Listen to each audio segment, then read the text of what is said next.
Hey there. Today I want to talk with you about a subject that I'm really passionate about, and that is identity theft.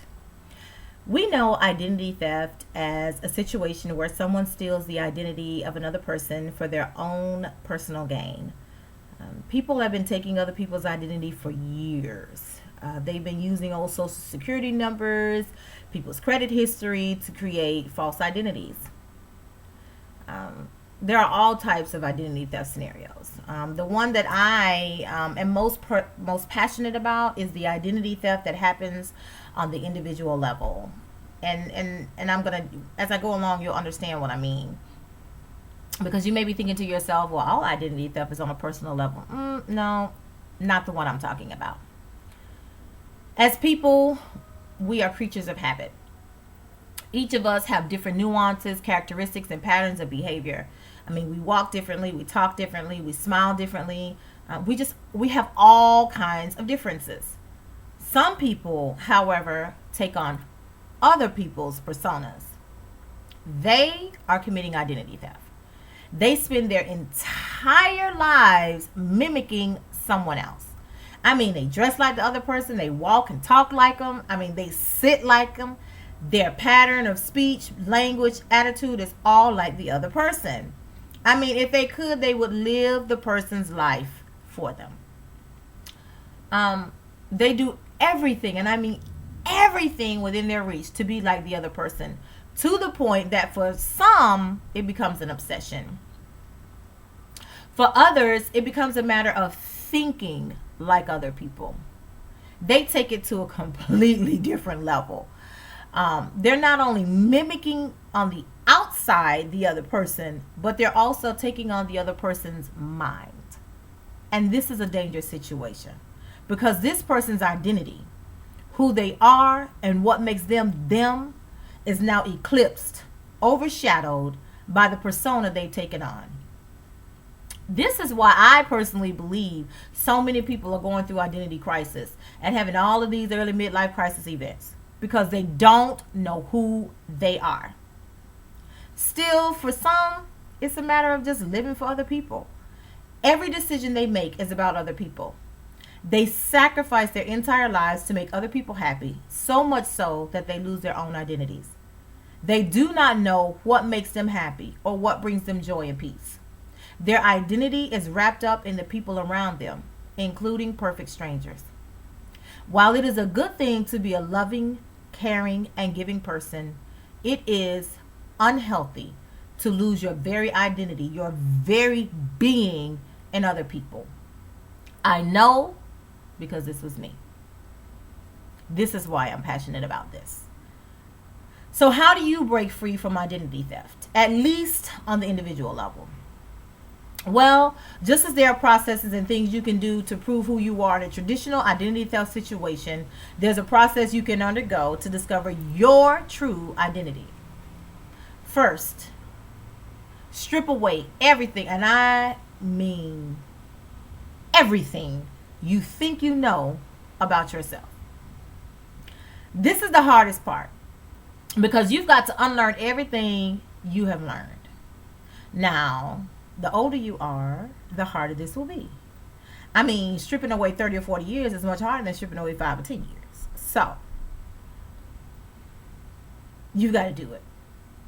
It's absolutely necessary for you to do this part. Next, ask yourself some basic questions.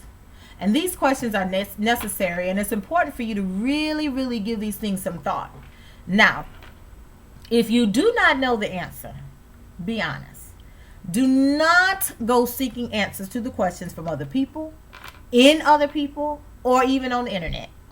This is personal. I cannot stress that enough.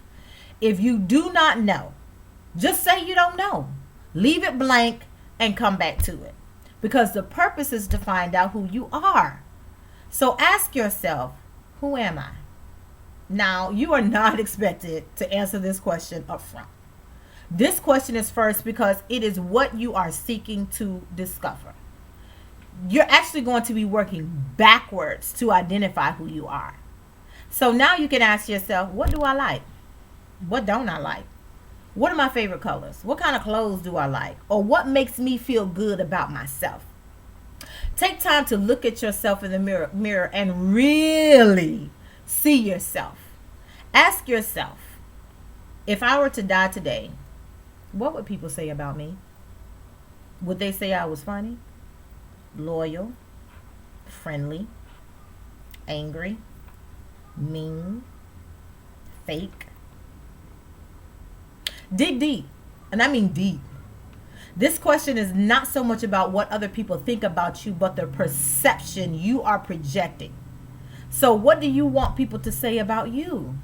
How do you want to be remembered? Another question you can ask is, what do I like to do for fun? Am I an introvert or an extrovert? Do I like being out and about around people all the time, or do I like to be inside enjoying the solitude and quiet of my home? Or am I a little bit of both? Do I like nature? What kind of nature do I like? What kind of food do I like to eat? What kind of music do I like? Am I into art and culture? Perhaps you may like reading books, or you love to cook and bake. The questions you ask yourself are to get to the root of who you are. The question that will really throw you is this: what made me change everything I am to start thinking and behaving like everything I am not? Was it something somebody said? Was it someone else's perception of my lifestyle? Was it something I felt because of societal pressures? Sometimes we compromise our identity to fit in, or because society says it's taboo. For instance, if you like to cook and bake, you may have felt ashamed of this because society or someone said that was antiquated. You may have heard, girl, women don't do that no more. You must be stuck in the 50s. This ain't the Stone Age. So now ask yourself this question: why is enjoying cooking and baking antiquated? Why does it mean you have the housewife mentality? Or better yet, if you want to be a housewife, why is that taboo? Then ask yourself this question: why was what that person said more important than what I wanted? See, these are the kinds of questions you're going to have to ask yourself. You have to be ready and willing to accept the answers. Even, I'm telling you, you've got to be honest with yourself about this. Because if not, you're just going to be deceiving yourself, and you're still going to be living a lie. You're still going to be committing identity theft, because you're not yourself. You're something else that's created, a false self. This process right here is all about transparency. So you got to be ready to see yourself for who you are, even at the most basic level. You got to be ready to press through and beyond all of the damage to your ego. You have to be ready to uproot all of the negative thinking that you've taken on throughout the years, and truly embrace who you are at the core. If you cannot bear to be naked and transparent with yourself, you will never discover who you really are. It just won't happen. Because at the basic level, in order to discover who you really are, you got to be honest with yourself.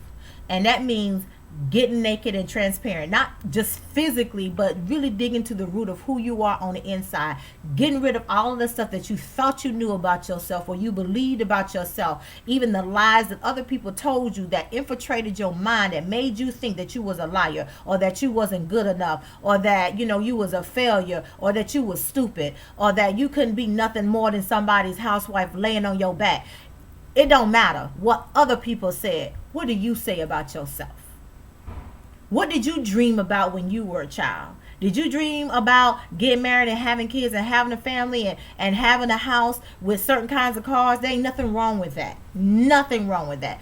Did you dream about being a lawyer, being a nurse or a doctor, or being a school teacher? There's nothing wrong with that. And it doesn't matter what people said throughout your life that told you you could never be those things. Those were lies. You can do anything you want to do. You can be anything you want to be, even right now. I don't care if you're 40, 50, 60 years old. If you want to go learn how to ride a bike that you never learned how to ride because you were scared that somebody's going to take them training wheels off, go learn how to ride a bike. Because in life, we can't go through life riding training wheels.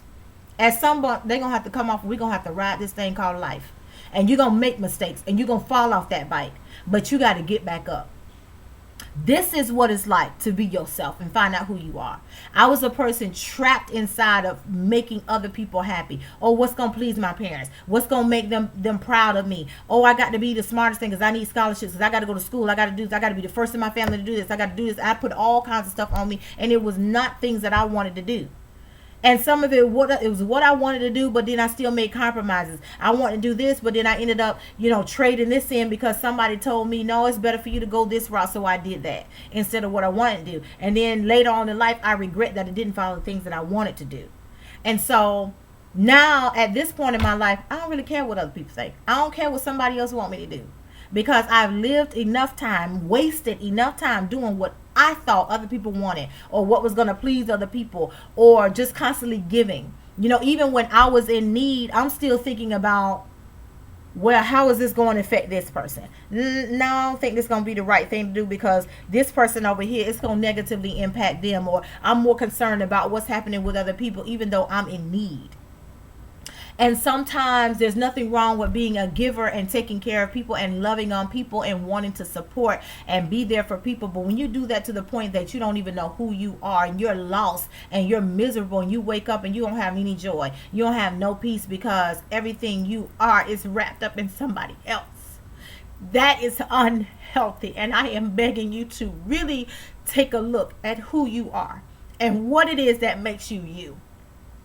I don't care if you like being in your house because you're an introvert and you don't really like being around a whole lot of people, then enjoy being in your house. You don't owe nobody any explanation. You are an individual and God made you how you are. If you don't like being around people, that's fine. Sometimes I'm a little bit of both. Sometimes I want to be in my house, I don't want to be bothered, and sometimes I want to be out and I want to go out. And sometimes I go out by myself. I don't want to go out with a group of people. I just want to go out with me and chill and kick it at the beach. Or go chill and go to the movies by myself. I had somebody tell me, she asked me, how is it possible you can go out by yourself? I said, what you mean? I said, you telling me I'm supposed to sit around and wait for somebody to want to go out and have a good time with me? So I said, if I did that, I'll be sitting here watching life pass me by every day of the week. I said, the lies the devil will tell, because I'm not going to do that. I can enjoy my own company. If you cannot enjoy your own company, I guarantee you're not going to enjoy anybody else. And nobody else is going to enjoy you because everything you are is wrapped up in somebody else. And that's not healthy. That's not healthy at all. And so I'm begging you to really know who you are and really get to the core of who you are. What are your perception? What do you think? How do you think and why do you think? Some people are analytical. Some people are creative. I'm a creative person. Sometimes I can be analytical, but that hurt too much. That'll take a whole lot. But I can sit here and be creative and just visualize all kinds of things conceptually. That's who I am, and I don't make apologies for that. But I understand that I'm not that analytical person all the time, so I need analytical people in my life. So they can see the things that I can't see, and vice versa. That's why God created all of us to be individuals. We are unique. We are all God's unique design. We're constantly transforming ourselves and we're growing and being better people.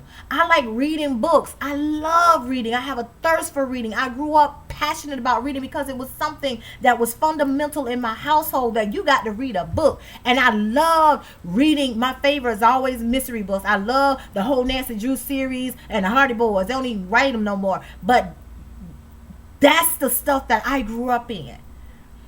And so I'm okay sitting here reading a Patricia Cornwell or a Michael Connelly book and be happy and never have to go nowhere. I don't need no music on, no TV on, no nothing sometimes. Sometimes I can't go to sleep without the TV on, watching some cartoons, and you can judge me all you want. I'm almost 40 years old, and I ain't ashamed of that because I look good. But, honey, I'm going to watch my Scooby-Doo. I'm going to watch whenever they have Josie and the Pussycat song, but they don't put it on no more. But I'm gonna watch my old school cartoons because it brings me peace, and it's too much negativity on TV and mess that I don't want to see. So I can enjoy an old school cartoon and have a good time, or I can go to sleep with some jazz or some nice quiet music, or sometimes I don't go to sleep and there's nothing on. It's just everything is off. But I don't make apologies for that. And what I'm saying to you is find out who you are and what makes you tick and what are you passionate about. What do you like? What gets on your last nerve? What can you put on? I don't care if it's perfume, lingerie, lingerie, whatever. It doesn't matter. What makes you feel good about you? Is it getting your hair done? Is it getting your nails done? Is it your makeup? Fellas, is it getting GQ down, making sure that you got that fresh fade and you know what you getting the barber doing that? Whatever. If you a dude and you like to go get your mani-pedi on, ain't nothing wrong with that. That does not mean that you're a homosexual. Does not mean any of that. If that's your lifestyle, that's your lifestyle. This is not about that. But don't sit here and let somebody else convince you that, oh, that's that only. No. Because a good woman, a sophisticated woman, don't want no man with no jacked up nails and feet. It's okay for you to take care of your skin. That's called personal hygiene. So if you got a personal hygiene regimen where you keep yourself all wet, all together, then that's fine. Because if you want a GQ woman, you got to be a GQ man. And vice versa. Ladies, if you want a GQ man, you can't be walking around here looking busted and disgusted. You're going to have yourself put together. So you got to get this thing right. And so change your mindset about how you see yourself and who you see and who you are. If who you are you don't like, then you start talking about what do I want to be. If I'm a liar and I don't like being a liar, then stop lying. Go seriously, talk to somebody about why do you tell the lies you tell. Get some counseling. Talk to people. Go to acupuncture. Go find out why you are the way you are. It could be because you came up in an environment everybody you know lie. That's all you know. You come from family, that's all y'all know. All they know about is, you might come from a family of drug dealers and you don't want to do that no more. Okay, that's fine. There's nothing wrong with it. If you came from a culture of a pattern of behavior and you don't like it, the only person who can change that is you. And what I'm saying to you is dig deep and get to the root of why you think the way you think, why you see the things the way you see things. Why do you feel the way you feel about yourself? Because I guarantee you it's an answer somewhere. It got something to do with your parents, your family, some school, society. It's got to do with something. And it all boils down to how you think about yourself. Because as you think, that's what you become on the outside. So if you thinking about being somebody else, that's what you're going to do. You're going to transform into that other person. But I don't want to be a copycat of somebody else. I want to be me. I'm different and I'm fine with being different. I'm unique and I'm fine with it. I see stuff that other people don't see and that's fine with me. I'm not weird. I'm not strange. And it don't make me crazy. It makes me me. It makes me LaTanya.